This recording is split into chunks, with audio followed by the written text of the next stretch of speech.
حضرت قائد اعظم محمد علی جناح رحمۃ اللہ علیہ، جن کی یوم پیدائش کے حوالے سے آج ہم یہاں اکٹھے ہوئے ہیں۔ بسم اللہ الرحمن الرحیم۔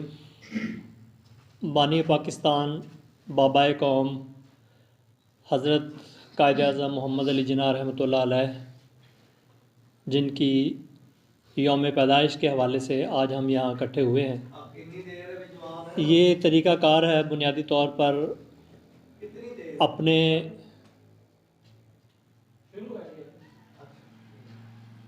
اپنے قائدین کو، اپنے آباء و اجداد کو خراج عقیدت پیش کرنے کا ایک طریقہ ہے کہ ان کے دنوں کو منایا جائے، اور منانے کا جو بنیادی مقصد ہوتا ہے وہ یہ ہوتا ہے کہ ان کے جو پیغام ہیں یا ان کی جو تعلیمات ہیں ان کو یاد کیا جائے، تاکہ ہم ان تعلیمات کو یاد رکھ کے ان پر عمل کر سکیں، اور جس مقصد کے لیے انہوں نے زندگی گزاری، ہماری رہنمائی کی، ہم اس پہ عمل کریں تاکہ ہماری زندگیاں بہتر ہوں۔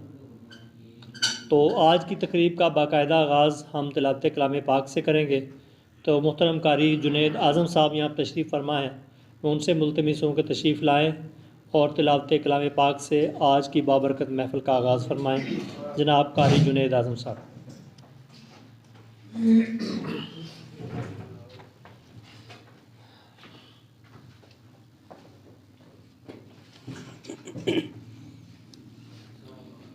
اعوذ باللہ من الشیطان الرجیم،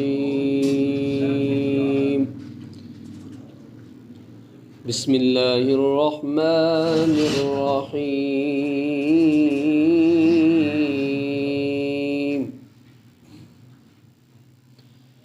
الرحمن علم القرآن،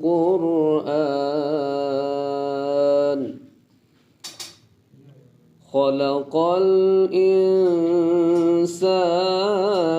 علمه البيان۔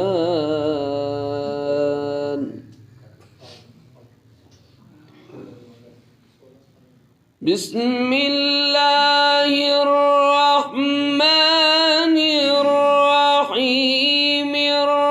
الرحمن علم القرآن، خلق الإنسان علمه البيان۔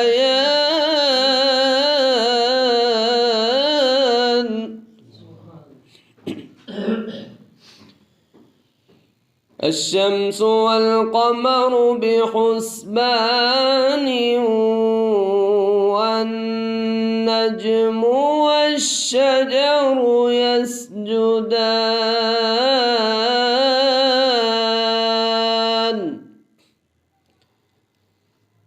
والسماء رفعها ووضع الميزان، آمنت بالله صدق الله العظيم۔